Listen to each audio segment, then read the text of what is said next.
हृदय से आत्मा रोती है, वो कसक न्यारी होती है। उसी समय पर उसकी पुकार कहाँ जाती है? धर्मराज यानी न्यायाधीश, जो यहाँ 21 ब्रह्मांड का एक ब्रह्मांड का न्यायाधीश अलग से है, उसके दरबार में जाती है। वहां जाते ही जिस प्राणी की पुकार गई है उसकी वहां पर एक एक कंप्यूटर है न, समझ लो, और उस कंप्यूटर में अपने आप वो सीडी शुरू हो जाती है, वो कैसेट शुरू हो जाती है, वीडियो कैसेट। और धर्मराज देखता है कि इसने कोई ऐसा कोई धार्मिक अनुष्ठान किया हुआ है क्या जिससे मैं इसकी मदद कर सकूं, करा सकूं। तो वहां क्या देखता है कि जो द्रौपदी की वह खुली कैसेट चालू हुई, उसने क्या कर रखा कि एक अंधे महात्मा महापुरुष को कहते हैं, कुपात्र को दिया हुआ दान सफल नहीं होता, सुपात्र को दिया हुआ दान भी सफल होता है। वो परमात्मा ही इस आपदा को टालने के लिए स्वयं ही परम संत बनकर अंधे रूप में वहां विराजमान थे।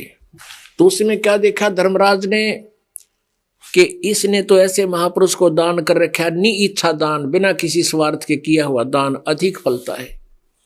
एक तो हम करते हैं भगवान हमारा एक मकान बन जाए, एक पाठ बोल दूं, लाभ तो वो भी होगा, लेकिन वो उड़ा पैरेलल हो गया, बराबर हो गया। और एक नी इच्छा दान करे, पाठ करावे, अपना परम कर्तव्य जानकर, जैसे गीता जी अध्याय नंबर 3 के श्लोक नंबर 10 से लेकर 15 तक स्पष्ट किया हुआ है कि जो दान नहीं करते वो चोर होते हैं। परमात्मा के दिए हुए धन से वो 10वां अंश नहीं देते, दान नहीं करते, तो वो परमात्मा के चोर होते हैं, उनको कोई लाभ नहीं होता। वो तो अपना पेट भरने के लिए ही अन्न पकाते हैं। परमेश्वर जी भी कहते हैं 10वां अंश गुरु को दीजिए, जीवन जन्म सफल कर लीजिए। तो इस दृष्टिकोण से अब जो दिया हुआ दान है वो वहां पर विद्यमान है। तो धर्मराज ने देखा इस लड़की का तो ऐसा दान है कि इसके लिए तो इतना ढेर लगा दूं साड़ी का, इतना दान इतना दिया जा सकता है, पृथ्वी पर भी ना नौड़े, नहीं पृथ्वी के ऊपर भी, पूरी पृथ्वी पर ढांप ले चाहे, इतना दान इसने कर रखा है। उस थोड़े से किए हुए का इतना पुण्य इसको मिला है। तो उसी समय क्या होता है कि वहां से वो धर्मराज फिर वहां से ऑटोमेटिक सिस्टम है, वहां से फिर अपने आप एक वो दान का एक रिफ्लेक्शन आता है, एक रेंज आती है, पावर आती है, और जिसको वो गुरु रूप में मान बैठा है। जैसे श्री कृष्ण जी पांडवों के गुरु थे, द्रौपदी जी के भी गुरु थे। श्री कृष्ण तो अपनी पत्नी रुक्मिणी के साथ महल के अंदर बैठा और शतरंज खेल रहा था। शतरंज होती है एक, पहले खेला करते, उसमें गुटके दरा करें, 11 कच्चे 11, पौने पक्के 12, ऐसे वो पासे डाला करें ऐसे। तो उधर से वो रिफ्लेक्शन, उस किए हुए पुण्य की वो पावर गॉड परमात्मा कबीर जी की रजा से वही करता सारे खेल, करे करावे साइया मन में लहर उठा, उसकी लहर श्री कृष्ण में आकर टकराई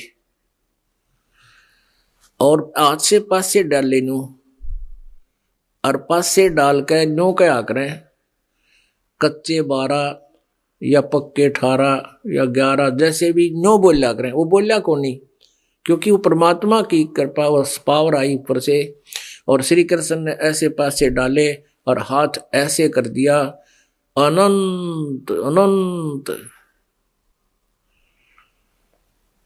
अब रुक्मिणी उसके हाथ में पकड़ के सी मजाक करने लगी, नो बोली हार गया ना, ये अनंत क्यों कहा, नो बोल कच्चे 11 है पक्के 12। तब उसने कहा कि दुशासन ने द्रौपदी पकड़ी, हमारी भक्ति सकल में सिखरी, और हमारी भक्ति पे छोड़ी हुई तो हमारा नाम न लेवे कोई। वहां श्री कृष्ण तो पासा डारी और वहां पहुंचे सुख समरूप मुरारी।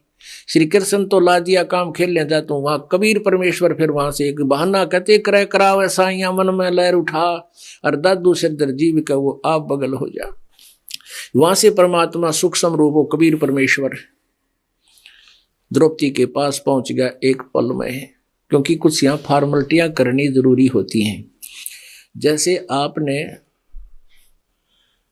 गीता जी अध्याय नंबर 15 के श्लोक नंबर 1 में देखा है, पढ़ा भी है, ऊपर को जड़ वाला, नीचे को तीनों गुण रूपी शाखा वाला ये उल्टा लटका हुआ संसार रूपी वृक्ष है। गीता जी अध्याय नंबर 3 के श्लोक नंबर 10 से लेकर 15 में स्पष्ट किया हुआ है कि इन संसार रूपी वृक्ष की जो टहनियां हैं ये देवता हैं, ब्रह्मा विष्णु महेश हैं। कहते हैं यज्ञ के द्वारा इन देवताओं को बढ़ाओ। जैसे आम के पौधे में जड़ की पूजा करने से पौधा पेड़ बन जाता है, फिर टहनियां रजगुण ब्रह्मा सतगुण विष्णु तमगुण शिव जी के टहनियों का फल लगते हैं। कहते तुम शास्त्र अनुकूल साधना का जिक्र होता है सदग्रंथों में, तुम यज्ञ के द्वारा देवताओं को उन्नत करो। ये बड़े हुए देवता यानी पौधे से पेड़ बना हुआ टहनियां ब्रह्मा विष्णु महेश के पास आपके पुण्य संचित होंगे, उनसे संग्रह होंगे, उनसे ये जो है ना ब्रह्मा विष्णु महेश रूपी टहनियां आपको बिना मांगे फल देंगी। इस दृष्टिकोण से समझ लो। तो ये फल, क्योंकि ये 3 कंट्रोलर हैं यहाँ के, तो ब्रह्मा विष्णु महेश के श्री कृष्ण उर्फ विष्णु जी, तो इनके माध्यम से ही वो पूर्ण परमात्मा सब क्रियाएं करवाता है आप जी और हम जी के लिए। इन्हीं का रूप बना करके उनके उपासकों के पास जाते हैं। और दूसरा विधान प्रभु का है कि जो जिस गुरु को मानता है उसी गुरु का रूप बना करके वो परमात्मा उस अपनी प्यारी आत्मा को राहत देने के लिए पहुंच जाता है, ताकि इसकी आस्था बनी रहे और ये भक्ति करता रहे। तो उस समय परमात्मा आकर पीछे बैठ गए सूक्ष्म रूप में, और दुशासन चीर खींच रहा है, साड़ी खींच रहा है। दुशासन कहते हैं 1000 हाथियों की ताकत जितना आदमी था। जैसे आजकल ना इन बिजली की मोटरों को एलिफेंट पावर से, हॉर्स पावर से तोला जाता है। 1 हॉर्स पावर की मोटर छोटी सी वो है, वो ऐसे हॉर्स पावर से उसको मापा जाता है। तो उसे उसमें एलिफेंट पावर से नापा जाता था। 1000 हाथी एलिफेंट पावर का था वो। और द्रौपदी कमल का फूल, और तो वैसे अबला कही गई है। और वो दुशासन अपनी ताकत दिखा रहा है, उसको खींच रहा है, खींचते खींचते खींचते पसीना पसीना हो गया। वो थक के बैठ गया, ढेर लग गया नो साड़ी का। वो चीर खत्म नहीं हुआ। अब वो थक के हार के बैठ गया। जब नहीं बसाई तो द्रौपदी चली गई काट के उस पल्लू से ने, और कह दिया जा बेशक। और दुष्टों ने फिर भी अपने पाप कर्म छोड़े नहीं। अब कुछ दिन के बाद जब श्री कृष्ण जी आए, तब श्री कृष्ण जी से उसने कहा है प्रभु आपने मेरी बड़ी रक्षा की। और कृष्ण के आदमी को ना के करया, करने वाला तो कोई और है। फिर परमात्मा ने कहा कि हे द्रौपदी भगत ऐसे अपने आप सोचा करते हैं, विचार लाया करते हैं, हे भगवान मेरा कौन सा पुण्य था जो आज भगवान ने इसी दया करी मेरे ऊपर, ऐसी मेरी जो ना आपदा टाल दी। तो श्री कृष्ण जी से प्रश्न किया है परमात्मा, मेरा ऐसा कौन सा पुण्य था, मैंने कौन सी इस जन्म में कोई ऐसा पुण्य मैंने देखा नहीं भगवान, मेरे कौन से जन्म का पुण्य मेरे आगे आ गया जो ऐसी आपदा टाल दिया आपने। तो उस समय परमेश्वर कबीर जी ने ये भक्ति बनाए रखने के लिए श्री कृष्ण जी की बुद्धि ऑन कर दी, उसकी दिव्य दृष्टि चालू कर दी रिमोट तय। जब श्री कृष्ण जी ने देखा कि आप द्रौपदी जी आप जब कुंवारी थी, अपने पिता के घर थी और स्नान करने के लिए गंगा पर गई थी, तेरे साथ बहुत सी सहेलियां थी, वहां एक अंधा महात्मा स्नान करे था और आपने अपनी साड़ी में तय उसको कपड़ा दिया था। उस एक बिलांत के कपड़े का, एक गठ कपड़े का दान उस महापुरुष को दिया हुआ आज तुझे इतना फल दे गया। अब द्रौपदी कहती है भगवान हे परमात्मा वो ऐसे महापुरुष थे जिसको एक लीर दिया था। एक लीर माने एक कातर सी, एक छोटा सा टुकड़ा कपड़ साड़ी का। एक लीर के कारण मेरे हो गए चीर अपार। और जब मैं पहले जान लेती तो सब कुछ देती वार उस परम पिता को, वैसे महापुरुष को ना जाने कितना दान कितना कुछ कर देती, उसकी सेवा करती, मैंने नोबेरा होता ये से महापुरुष है। अपने आत्माओं, जब द्रौपदी जी साड़ी में से टुकड़ा दे रही थी, अब यहां ध्यान रखना है, विचार रखना आप जी ने, क्योंकि इन कथाओं से हमने अपने मार्ग को सुचारू रखना है, हम कभी कहीं फावल ना हो जावे, कोई गलती ना कर जावे। अब जैसे हमारा स्वभाव है बेईमाना करण का, लोभ लालच करण का, तो परमात्मा कहते हैं वैराग नाम है त्याग का 5-25 माह। जैसे द्रौपदी ने लालच करया, लोभ किया, क्या लोभ किया, क्योंकि राजा की लड़की के साथ सैकड़ों तो नौकरानी होती हैं, और वो अपनी साड़ी ना फाड़ कर देकर नौकरानी को भी कह सकती थी कि नौकरानी तू ये साड़ी की साड़ी डाल दे, इस महात्मा को दे दे, एक लीर पाड़ कर डाल दे, मैं तुझे नई साड़ी दूंगी। इसको पता था, नौकरानी को पता होता है कि एक की बजाय 2 साड़ी देवेगी मुझे जाते ही राजा की लड़की। लेकिन द्रौपदी ने वो भी अवसर हाथ से जाने नहीं दिया कि मैं रोटी खाऊंगी तो मेरा पेट भरेगा, मैं दान करूंगी तो मुझे मिलेगा, और ये करेगी तो इसको मिलेगा। तो परमात्मा कहते हैं लोभ लालच करे तो भाई ऐसा करे, किसी को दुख देने का नहीं करे। अब दास आपको परमात्मा की महिमा सुनाते हैं, अमृत वाणी से सुनाते हैं, जो सूक्ष्म वेद में सच्चिदानंद घन ब्रह्म की वाणी में वर्णित है। द्रौपदी नान चली है गंगा, सेंस सहेली का सत्संगा, ग्रीब नगन अंधरे को दिए, द्रौपदी चीर उतार, कोट सेंसर हो गए दुशासन की बार।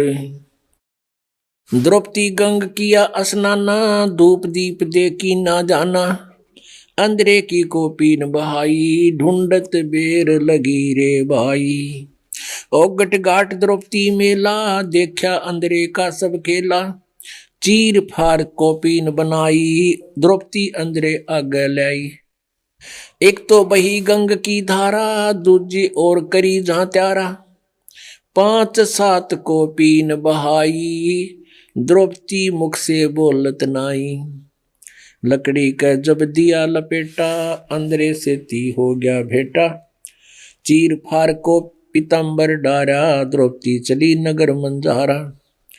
दुशासन योद्धा में मनता, 10 शराब्दी बलवंता, 10,000 हाथियों का, ओहो 10,000 हाथियों की ताकत वाला था वो दुशासन।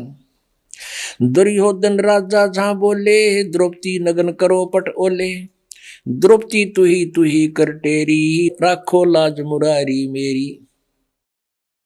विदुर कहे ये बंधु थारा, एक कुल एक परिवारा, विदुर के मुख पर लगा थपेड़ा, तू तो है पांडवों का चेहरा, तू तो है बांदी का जाया, तू तो है दासी का जाया, भीष्म द्रोण जहां कर्ण मुस्काया। दुशासन भर है गलबाही, द्रौपदी ध्यान धरा पदमाही, द्रौपदी टेरी ध्यान धर, प्रीतम पूर्ण ब्रह्म बनानी, मेरी लज्जा रखो परवानी, गजगरा के तारण हारे, बिल्ली के सुत अगन उबारे। प्रहलाद भगत किए परवाना, नरसिंह रूप धरे विदिनाना, पापी अदम को तारण हारे, मैं बांधी हूं 5 बरतारे। द्रौपदी टेर सुनी परवाना, द्रौपदी है कैलाश समाना, जैसे अडिग अडोलम खंबा, ध्यान धरा है पिंड हो रंबा, रुक्मणी कर पकड़ा मुस्काई, अनंत कहा मोह को समझाई। दुशासन को द्रौपदी पकड़ी, मेरी भक्ति सकल में सिखरी, जो मेरी भक्त पे छोड़ी होई, तो हमरा नाम न ले वह कोई। अपने आत्माओं, अब वहां श्री कृष्ण नहीं बोल रहा था, श्री कृष्ण को परमात्मा अपनी पावर देकर अपनी यथार्थ बुलवा रहा था। जैसे गीता जी में काल से बुलवा दिया परमात्मा कबीर परमेश्वर ने। गीता जी अध्याय नंबर 11 के श्लोक नंबर 32 में कहा कि अहम काल अस्मि, मैं काल हूं। ये खुद नहीं बोल रहा था, परमात्मा बुलाओ थे। कान दे मेरे बच्चे नो पहचानेंगे फिर इसको। और फिर जो कहे उसकी शरण में जाओ, उसकी कृपा से तू परम शांति को प्राप्त होगा, सतलोक चला जाएगा, मेरा तो जन्म मृत्यु। तो ये वो काल नहीं बोल रहा था, परमात्मा बुलाओ थे, फिर देखेंगे तुम्हें आने वाले समय में। तो ऐसे ही द्रौपदी श्री कृष्ण से परमात्मा बुला रहे थे। क्या कह रहे थे? हमरी भक्त पे छोड़ी होई, हमरा नाम ना लेवे कोई, हमरी भक्ति सकल में सिखरी। कहते हमारी भक्ति सकल में सिखरी। हमारी जो भक्ति है, परमात्मा बुलवा रहे थे कि मेरी जो भक्ति है सबसे टॉप मोस्ट है। दुशासन को द्रौपदी पकड़ी, मेरी भक्ति सकल में सिखरी। सिखरी माने सबसे टॉप मोस्ट है। और हमरा भक्त पे छोड़ी हुई, तो हमरा नाम न लेवे कोई। अब वह परमात्मा याद दिला रहे हैं हमें, हमारे लिए बुलवा रहे हैं कि जब मेरा भक्त की हार होगी तो मेरा नाम लेने वाला इस पृथ्वी पर कोई नहीं रहेगा। दुशासन को द्रौपदी पकड़ी, मेरी भक्ति सकल में सिकरी। हमरा भक्त पे छोड़ी होई, तो हमरा नाम न लेगा कोई। तनदेही से पासा डारी, पहुंचे सूक्ष्म रूप मुरारी। वो तो वहां खेलता रहा रुक्मण के साथ श्री कृष्ण। और परमात्मा मुरारी माने दुष्टों का नाश करने वाला, पाप का नाश करने वाला, व्याधों को हरने वाला। वो मुरारी, वो परमात्मा वहां से चला। खेचत खेचत खेच कसीसा, सिर पर बैठे हैं जगदीशा।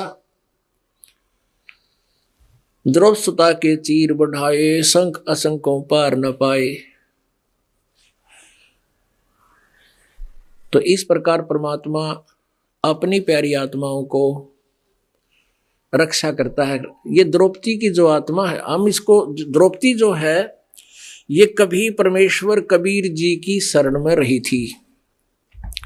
अब जैसे पुण्यात्मा इस ज्ञान को गणा जानते सुना करो, क्योंकि प्रत्येक सत्संग में कोई ना कोई नए पॉइंट आपको सुनने को मिलेंगे। क्योंकि प्रत्येक सत्संग एक लेक्चर होता है, समझ लीजिए कि और दास इस दृष्टिकोण से उच्चारण करता है, सत्संग करता है कि इसमें प्रथम क्लास के बच्चे भी होते हैं, द्वितीय के भी होते हैं, और लास्ट वाले यानी अंतिम कक्षा वाले भी यहीं पर होते हैं। तो प्रत्येक में थोड़ा बहुत समावेश हर तरह का करना पड़ता है, जिससे पहली से लेकर और पीएचडी तक के बच्चे इस कॉमन लेक्चर से ही, प्रवचन से ही उनको समझ सकेंगे, समझा जाता है। इसमें प्रत्येक पॉइंट को हमने समझना है कि परमात्मा कबीर परमेश्वर जी अपनी भक्ति बनाए रखने के लिए किसी ना किसी माध्यम से वो लाभ देता है। अपने आत्मा जैसे वहां कहते हैं श्री कृष्ण को याद किया था द्रौपदी ने, और टटीरी ने किसको याद किया था? एक जब महाभारत का युद्ध शुरू हो गया, होने वाला था, और 2-3 दिन पहले उसने, टटीरी एक पक्षी होता है, उसने, मादा टटीरी ने वहां पर अंडे उत्पन्न कर दिए 5, और उधर से देखा कि सेना आने लगी, दोनों तरफ की 18 करोड़ इकट्ठे हुए थे। अब टटीरी ने द्रौपदी की तरफ पुकार करी थी। अब टटीरी अंदर बिना बिरा कृष्ण कौन है, विष्णु कौन है, या ब्रह्मा कौन है, राम कौन है? उसने तो परमात्मा, हे भगवान मेरी रक्षा करना। तो पिछले जन्म की पुण्यात्मा थी, उनका भी, उसका भी कोई ऐसा पुण्य था, पूर्ण परमात्मा ने आकर के उसके लिए व्यवस्था कर दी। उसके अंडों के ऊपर एक बहुत बड़ा हाथी का घंटाड़ा डाल दिया। घंटा होता है, टाली गले में बंदी होती है घंटी, तो बहुत बड़ा घंटा डाल दिया, घंटाला। कहां से? इंद्र के हाथी का, स्वर्गलोक में, स्वर्ग से इंद्र के हाथी का घंटाला वहां से नीचे पटक दिया। 88,000 मन का बताया जाता है, 88,000 मन का, और उसके ऊपर घेर दिया। अग्नि बाण छूटे, करोड़ों आदमी मर गए, हाहाकार मच गया, अंडा पर कोई आंच नहीं आई, अंडों पर।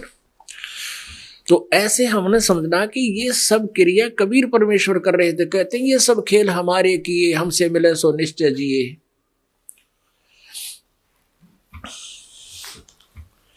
हम जो कथाएं भी सुना करते थे, पहले जो हम कथाएं सुना करते थे, महाभारत की कथाएं सुना करते थे, उनका भी निष्कर्ष अपने पास नहीं था। तो हम जो ये कथाएं सुना करते थे महाभारत आदि की, इनका भी कोई निष्कर्ष हमारे पास नहीं था। अब जैसे हम कथा सुना करते थे कि पांडवों को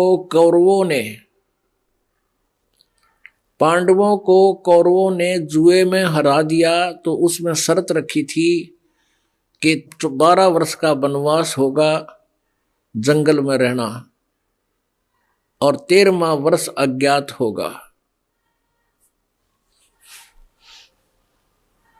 तो ऐसे जब वो वन में गए हुए थे, पुण्यात्माओं ये ध्यान रखना कि परमात्मा ये दास आपको कौन सी गुट्टी आज पिलाने जा रहा है, कौन सी औषधि दे रहा है, कि जो हम कथाएं सुना करते थे, हम परमात्मा कहते, कबीर गरीबदास जी कहते हैं कि जगत का पेखना पेख्या, धनी का नाम ना लेखा।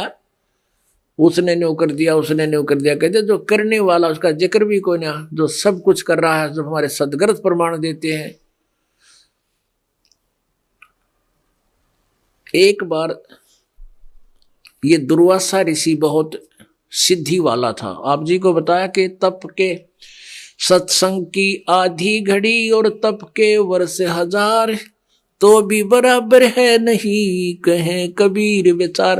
अब तप करके, हठ योग करके, सिद्धियां प्राप्त करके चुणक जैसे ऋषि, दुर्वासा जैसे ऋषि आंडी पाक रहे थे, क्योंकि ये किसी को वचन से उनको बहुत हानि कर देते थे।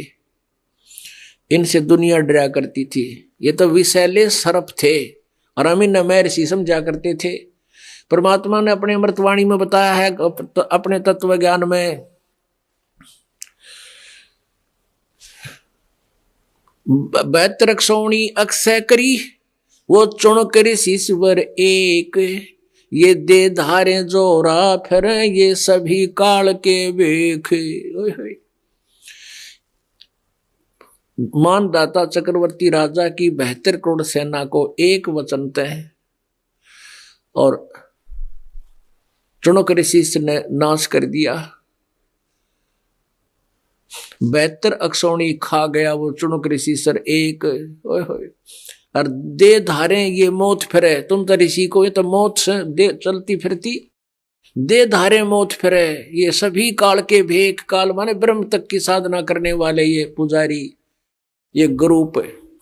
तो यहां ये दुर्वासा एक बहुत बड़ा सिद्ध था, जिसने एक वचन से 56 करोड़ यादों का कृष्ण जी समेत नाश कर दिया था। कैसे किया था कि एक दुर्वासा वहां पहुंच गए, द्वारका की बनी में, बनी होता छोटा जंगल, लिटिल फॉरेस्ट, माइनर फॉरेस्ट, बनी बोले, उसमें जाकर बैठ गया। और श्री कृष्ण के पुत्र प्रद्युम्न ने और उनके साथी हम उम्र के बच्चों ने मजाक कर दिया, एक गर्भवती लड़की का सांग कर लिया, प्रद्युम्न का लड़की बना दिया, उसका नकली पति बना लिया, और पेट का एक लोहे का कड़ा बांध दिया, गर्भवती सांग कर दिया। और दुर्वासा से कहा, भगवान बताइए इसका छोरा होगा छोरी, क्या होगा? दुर्वासा बोला थारा यादव कुल का नाश होगा।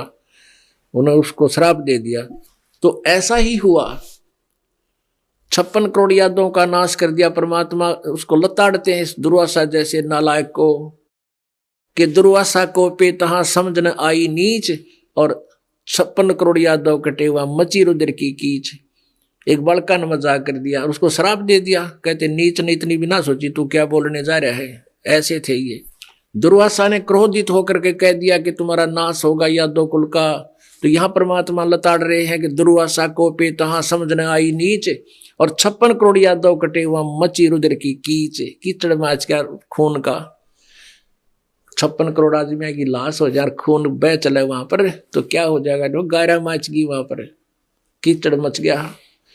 ऐसे जुल्म किए इन लोगों ने, इनको महर्षि कहा करते थे।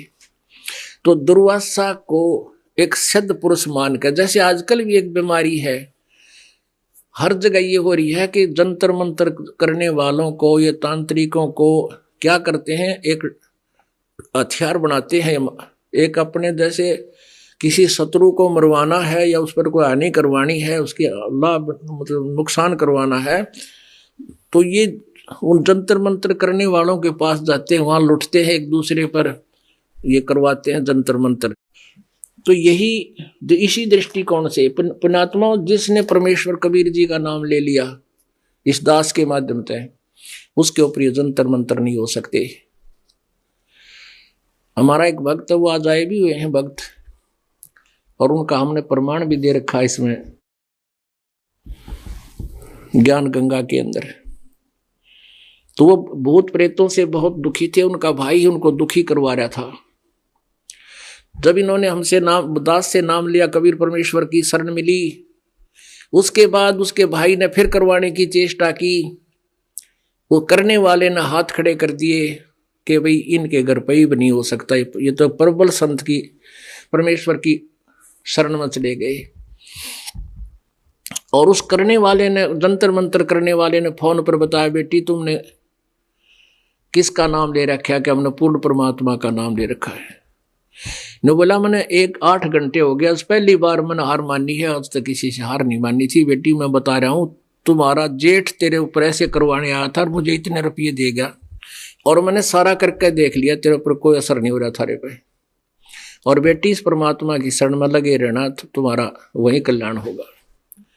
तो पुण्यात्मा ऐसे ही दुशासन ने, दुर्योधन ने ये दुर्वासा पाल रखा था, 12 वर्ष तक अपने बाग में रखा, पहले से रखे हुए था।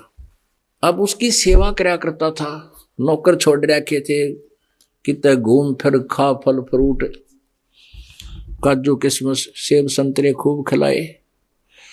एक दिन दुर्योधन ने कहा कि दुर्वासा जी आप पांडवों को श्राप दे दो, उनका वो मर जा, उनका नाश हो जा, ऐसा श्राप दे दो। अब दुर्वासा कहने लगा भी देखो मैं बगैर किसी बहाने के श्राप नहीं दे सकता।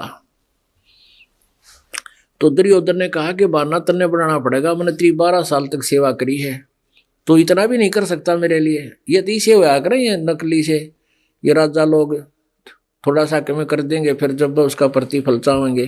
तो दुर्योधन कहने लगा कि मैंने तेरे साथ जो ना, तेरे को इतने दिन हो गए, अच्छे काजू किशमिश सेब खुआए हैं, तो मेरा छोटा सा काम नहीं कर सकता? अब दुर्वासा ने सोची भाई ये तो अभिमानी आदमी है, मानने को नहीं। कहने लगा मैं करता हूं कोई जतन, को तरीका ढूंढता हूं। तो दुर्वासा ने क्या करा के स्कीम बनाई। दुर्योधन बोला तुम ऐसे करो, रात के समय जब द्रौपदी पांडव सब खाना खा लें, खाना खाने के बाद आप पहुंच जाओ अपने सारे ऋषियों को लेकर, और पांडव वन में हैं, उनके पास इतना आहार होगा नहीं, और तुम भूखे रहोगे तो उनको श्राप दे देना कि तुम अतिथियों को भूखा रखा है, उनका नाश कर दिए। दुर्वासा बोला सही तरीका बताया तने।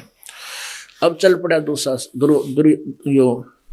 दुर्वासा जी, और 88,000 ऋषि ले लिए साथ में अपना पूरी मंडली, और वहां पहुंच गए गंगा के किनारे, और उसके साथ में उनकी झोपड़ी डाल के वो रहा करते थे पांडव, 5 पांडव, द्रौपदी। अब जब दुर्वासा वहां पहुंचे तो उन्होंने कहा कि एक संदेशा भेज दिया कि भोजन तैयार करो, हम 88,000 आए हैं, तुम्हारे अतिथि आए हैं। अब सब चिंता होगी। द्रौपदी से पूछा कि भोजन का क्या व्यवस्था है, भोजन की क्या व्यवस्था है? द्रौपदी बोली भोजन का नहीं, एक किण का भी को नहीं। तो द्रौपदी के पास एक ऐसी साधना से, उसने सूर्य से साधना करके, सूर्य देव की, इस सूरज की नहीं, सूर्य एक देवता है जो कश्यप ऋषि का पुत्र है, उस सूर्य की साधना की थी। और सूर्य ने एक ऐसा पात्र दे दिया था कि बेटी जब तक तू भोजन नहीं करेगी ना, एक बार भोजन बना के इसमें से 2 किलो डाल दिए, और इस पात्र में से जब तक तय भोजन नहीं खा लेगी, चाहे तीनों लोकों के प्राणियों को खाना खिला दिए, खत्म नहीं होगा। दुर्वासा को भी पता था। दुर्वासा ऐसे समय पर गया जब द्रौपदी और सब खाना खा चुके थे। तो सब पांडवों ने बड़ी समस्या हुई और पता लग गया कि दुर्वासा श्राप देने के उद्देश्य से उसका दुर्योधन का भेजा हुआ आया है। सभी ने कहा द्रौपदी अब तू ही कर सकती है तो कुछ भगवान को याद कर, परमात्मा तेरी ही सुनता है, तेरी साड़ी भी बधा दी थी। उस दृष्टिकोण से वह द्रौपदी का पीछा पड़ गए। अपने आत्माओं ये जो पुण्य होते हैं पर कहते हैं सोचल छिद्र मैं करूं अपने जन के काज। अब उधर दुर्वासा ने के कंडीशन रखी, अब आपको सुनाता हूं। देख किसे दुष्ट थे ये ऋषि, ए भगवान क्या बोला। दुर्वासा ने कहा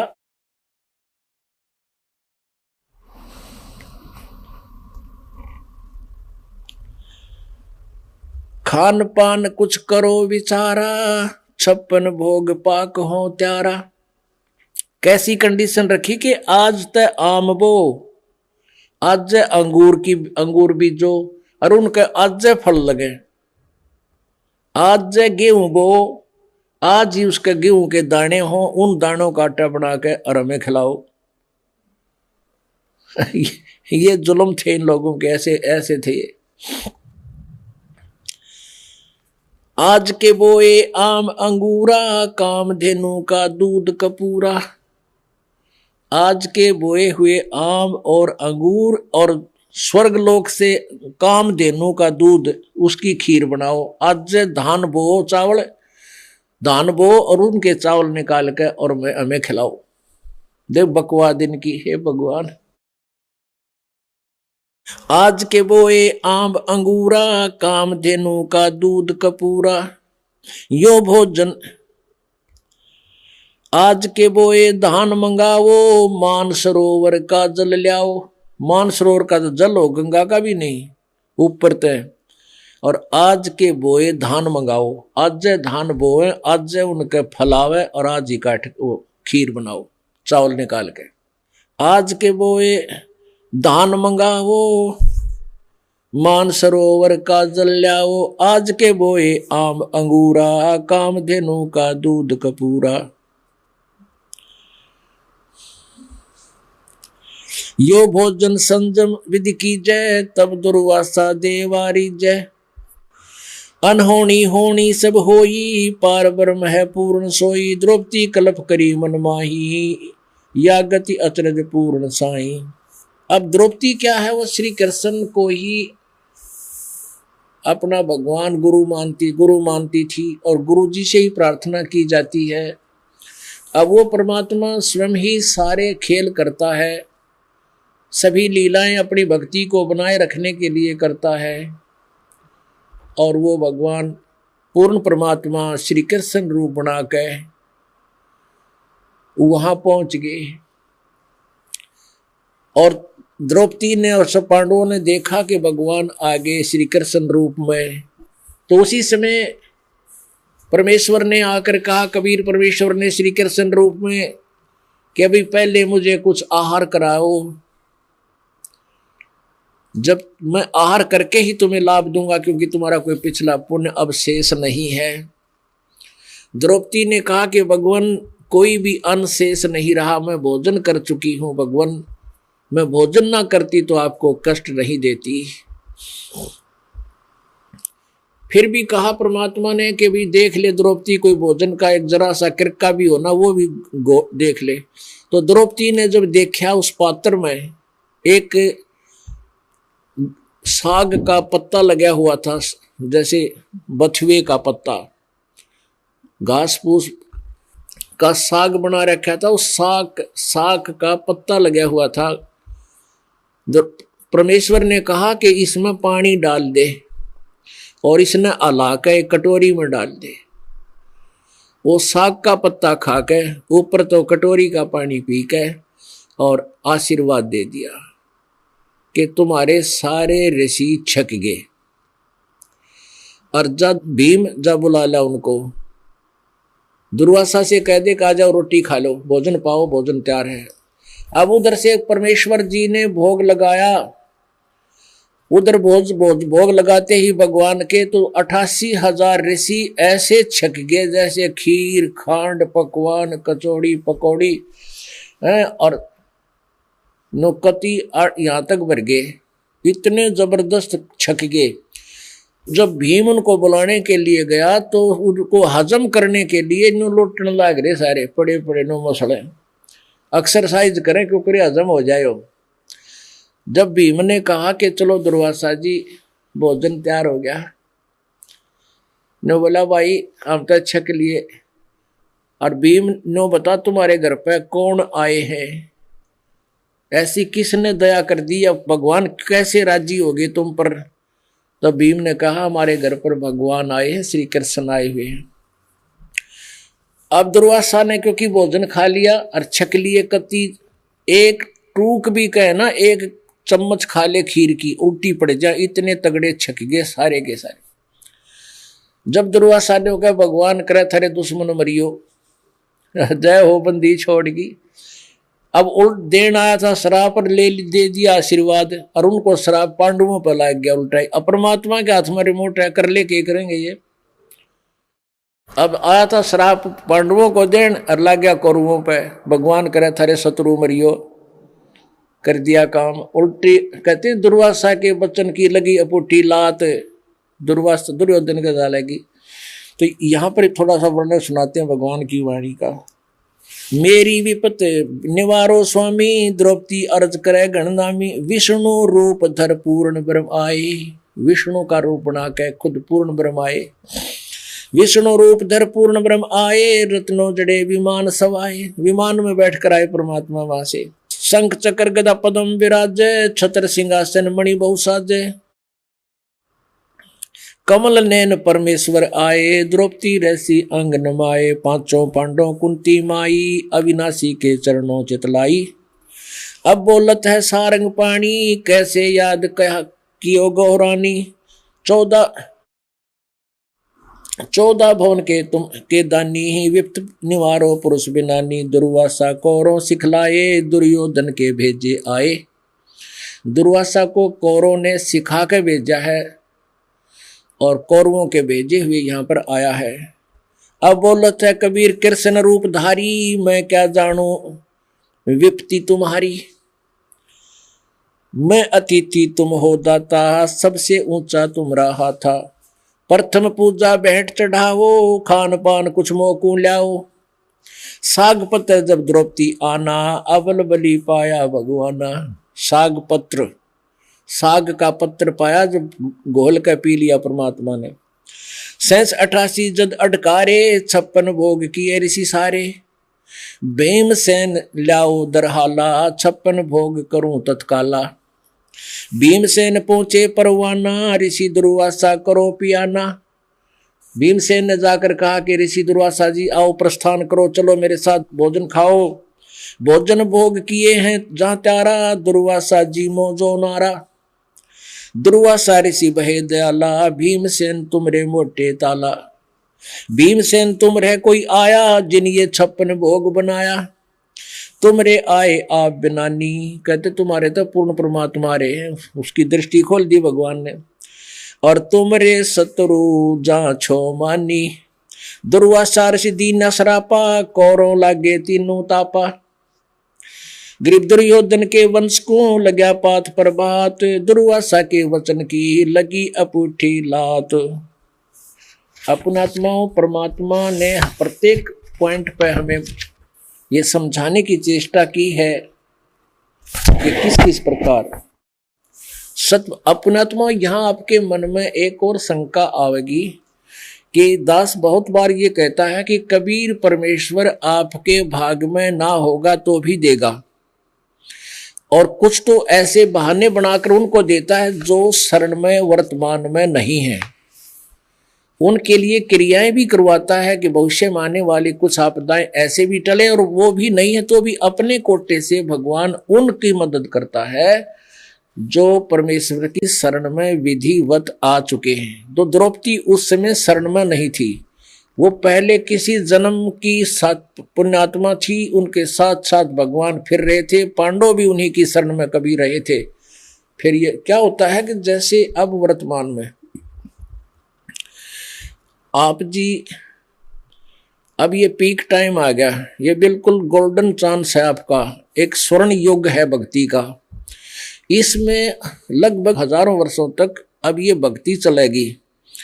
जो पाप आत्मा है नहीं मानेंगे, वो नष्ट हो जाएंगे, मरते जाएंगे, चले जाएंगे, वो तो अपने 84 लाख योनियों में। आगे क्या होगा कि आप जी के घरों में ऐसी संतान आवेंगी जिनके पुण्य कर्म बहुत ही अच्छे होंगे, और कुछ ऐसे प्राणी हैं जो पार हुए नहीं और उनको ये ज्ञान याद रह गया, वो काल के जाल में आए नहीं, और फिर जब यहाँ से चलते हैं जो पुकार करते हैं भगवान हमारी रक्षा करो, हे भगवान हम तो गलत जगह आ गए, हमसे गलती बन गई, तो उनको परमात्मा सटोक रूप में रख लेता है अपने। यहाँ एक मिनी सतलोक है, एक राजदूत भवन कहते हैं ऐसे, तो वहां रख लेता है बीज रूप में सबको।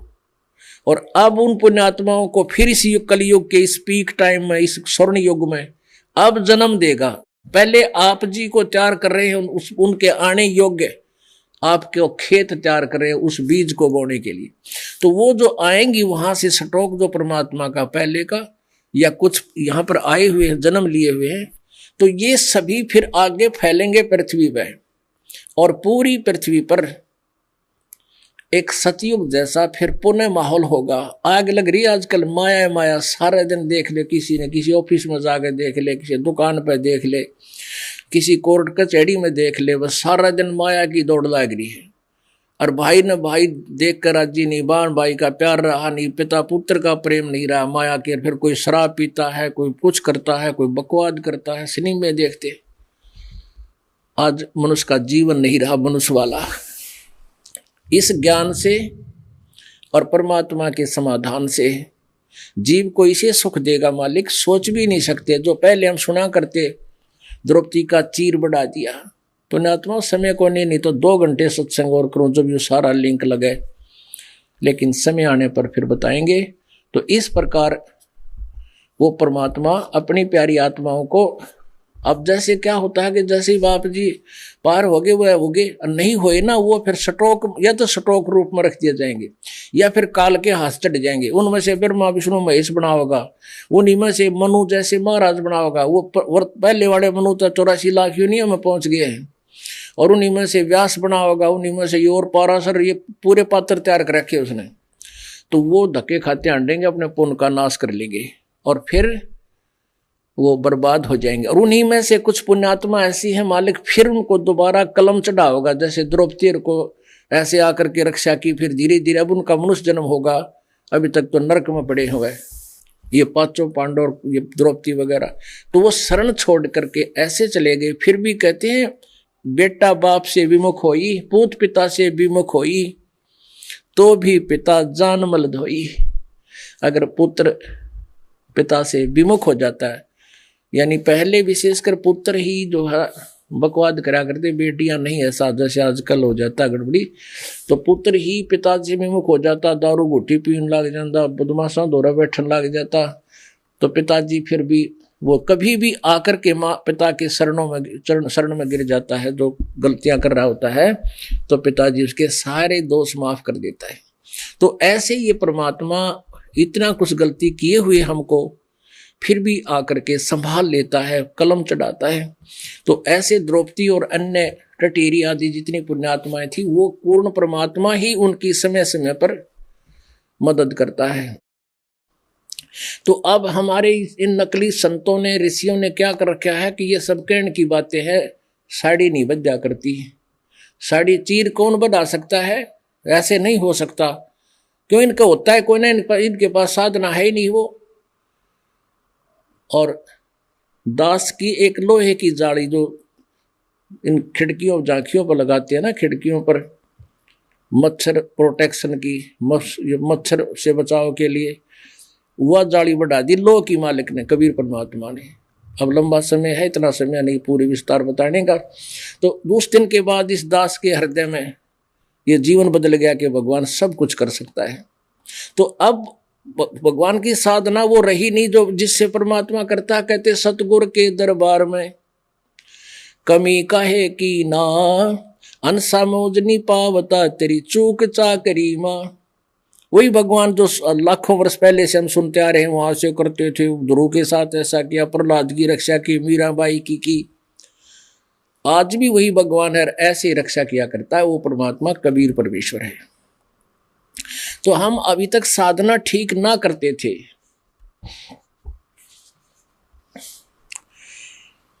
अब क्या बताते हैं, पृथ्वी की प्रदक्षिणा देवा तो इस मन का लखै न बेवा। स्वर्गादि में बैठे जाई 14 भवन पलक फिर आई। अन्य साधना करके सिद्धियां प्राप्त करके कहते हैं, जो पूरी पृथ्वी की एक तो तुम मंदिर की प्रदक्षिणा करते हो, कहते सारी पृथ्वी के पत्थरों के चारों तरफ घूम आओ पहाड़ों के, और स्वर्ग में जाकर सिद्धि से जा बैठे और 14 भवन एक पल में घूम आवे सिद्धि से। सो तो मन के हाथ बिकाना बहुर भय हैं शुक्र सवाना। ये दुर्वासा जैसे ही कहते हैं, वो भी इस काल के हाथों बिके हुए हैं और फिर वो शुक्र गधे और कुत्ते की योनियों में जाते हैं। ऐसे ऋषि में ऋषि। कोट कोट तीर्थ जगदाना नहीं नहीं रे हरि नाम समाना। अब कोट कोट तीर्थ यज्ञ और दान, शास्त्र कहते हैं केवल यज्ञ करने से, यानी दान आदि यज्ञ करने मात्र से, हवन आदि करने से जीव छुटकारा नहीं होता। उसके ये तो ग्लूकोस है, और परमात्मा का नाम जो है वो टेबलेट है, वो कैप्सूल है, वो इंजेक्शन रोग काटने के। वो क्या बताते हैं, कोट कोट तीर्थ जगदाना नहीं नहीं रे हरि नाम समाना। तीर्थ जग जुग जुग करो पावत ना जगदीश। काशी क्रोत लेत हैं जा कटावे शीश। तीर्थ व्रत और जोग जुगादम नाम बिना सब कोड संवादम।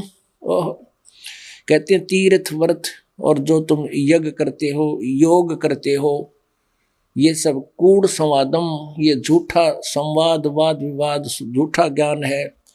और कर्म कांड से पावे राजम जन्म पूर्व ले बिगड़े काजम। कर्म कांड तपस्या आदि करने से कहते हैं राज प्राप्त होता है, तुमने तो अपने कर्म फोड़ दिए। तप से राज राज से तेजम पाठ पटम्बर भोग से जम। तप से राज राज मदमानम जन्म तीसरे शुक्र समानम। कर्म कांड स्वर्गापुर वासा फिर घोर कुंड में नरक निवासा। गज तुरंग पाल की अर्था नाम बिना सब दानम व्यर्था। यदि सतनाम नहीं है, पूरे संत नहीं है, दान तुम करते हो वो भी व्यर्थ है। अब पुण्यात्मा, अब ये ऐसा प्रसंग है कि इसको अगर विस्तार करना चाहें तो 2 दिन और लगे लगातार, लेकिन हम शॉर्ट में थोड़ा सा आपको समझाएंगे। आने वाले समय में इसका रह रहकर आपको ज्ञान देते रहेंगे। कहते हैं गज तुरंग पाल की अर्था नाम बिना सब दानम व्यर्था। कहते हैं अगर सत भक्ति, सत मंत्र, सतनाम नहीं है तो आप केवल ये दान धर्म भंडारे करते हो, यज्ञ करते हो, हवन करते हो, ये सब व्यर्थ है।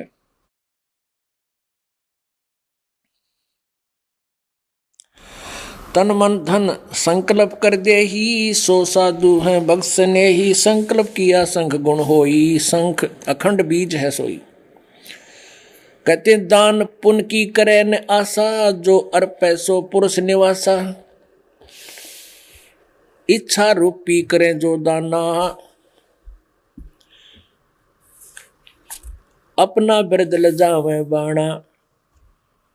कहते हैं इच्छा रूपी दान कराही सो सुख सागर जाते नाही। बिन इच्छा दो देते हैं सोए दान कहावे। फल बाचे नीतास का फिर अमरापुर जावे। अब बात वहीं आ गई है कि हम केवल एक यज्ञ करते हैं, जैसे दान यज्ञ, द्रव्य यज्ञ जिसको कहते हैं, उसे भंडारे करवा दिए, कोई स्ट्रक्चर बनवा दिया, कोई गौशाला धर्मशाला बनवा दी। कहते हैं जब तक प्रॉपर वे ऑफ वर्शिप आपकी नहीं होगी, सभी मंत्र नहीं होंगे, तो केवल ये दान आपको एक ग्लूकोज का काम करेगा। और दान भी आपको अवश्य करना होगा, क्योंकि आप चौथे युग में आगे आपके पुण्य पूर्व के बिल्कुल नहीं रहे, क्योंकि अब परमात्मा आप अभी बहुत दुखी हैं, उनकी मदद नहीं हो पा रही, वो भी द्रौपदी की तरह चिल्लाते हैं, रोते हैं, भगवान को याद करते हैं, लेकिन भगवान नहीं सुन रहे।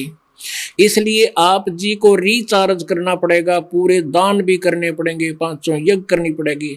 तो इन 500 यज्ञों का, और साथ में एक कहते हैं संत मिलन को चालिए तजमाया अभिमान, जो जो कदम अगर रखे ओहे यज्ञ समान। परमात्मा के दरबार में आप आते हो और यहाँ पर एक बालक की तरह आवे, चाहे कोई उच्च अधिकारी है, चाहे कोई गरीब है, चाहे पैसे वाला है, यहाँ एक बालक की तरह आवे। जैसे बच्चे स्कूल में जाते हैं, उनको कहीं बैठा दे, कोई धमका दे, किसी तरह कोई द्वेष नहीं बनता, उनके राग नहीं बनता। तो इस दृष्टिकोण से आप यहाँ आते हो संत के दर्शन के लिए, तो आपका एक कदम भी यज्ञ के तुल्य होता है, वो भी एक यज्ञ होता है। तो आप जी को इसलिए यहाँ रह रह कर बुलाया जा रहा है, दान करवाया जा रहा है कि आप युगों युगों से बिल्कुल खाली हो लिए। और ये जब हम सतलोक से आए थे, हमारे ये सब पुण्य हमारे साथ पूरी तरह संग्रहित थे, हम सैचुरेट थे। अब कति नाश करा दिया इसने, हमारे ही पुण्यों को स्वर्ग में राजा बना देता है, देवता बना देता है, अपना काम लेता है। जब खत्म हो जाते पुण्य तो गधे की योनि में ठोक देता है। तो हमने सतलोक जाने के लिए उतना ही सैचुरेट, अपना रिचार्ज करके भक्ति की शक्ति के बल से हम सतलोक जाएंगे। गीता जी अध्याय नंबर 8 के श्लोक नंबर 1 के प्रश्न में अर्जुन ने पूछा है कि भगवान वो किम तत्परम, जो आपने 7वें अध्याय के गीता जी के 29वें श्लोक में जिस तत्परम के बारे में जानकारी दी है। गीता ज्ञान दाता ये ब्रह्म कहता है, 8वें अध्याय के 3रे श्लोक में उत्तर देता है कि वो परम अक्षर ब्रह्म है। गीता जी अध्याय नंबर 5 के 5-7 में अपने विषय में कहता है, जो मेरी भक्ति करता है, मेरा ओम नाम है, 8वें अध्याय के 13वें श्लोक में। इसकी साधना करने वाला मुझे प्राप्त होता है, और उस परम अक्षर ब्रह्म की साधना करने वाला उसको प्राप्त होता है। उसकी साधना करने से फिर भक्ति के बल से, यानी जो साधना दी जाती है उस परम संत के द्वारा 3 नाम की, उस भक्ति की कमाई की शक्ति से वो भ्रकुटी के अंदर पहुंच कर फिर अपने यथार्थ स्थान सतलोक में जा सकता है। तो आप जी को ये अपने आप को भक्ति से उसी तरह सैचुरेट करना पड़ेगा जो पहले हम सतलोक से आए थे। इतनी भक्ति संग्रह करनी पड़ेगी, इतनी ताकत बनानी पड़ेगी ताकि हम यहाँ से फुल स्पीड से वापस जा सकें।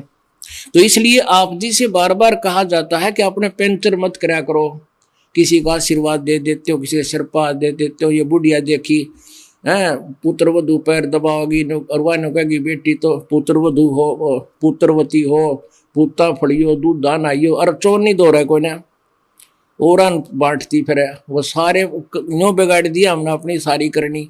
तो हमने अपने बच्चों को भी इस भक्ति का ला दे, बेटा तू भी पंप ले, टायर से टायर में हवा भरने के लाभ होगा, बताओ खाली हो जाए तो उसमें थोड़ी बहुत होगी तय दोनों कंडम।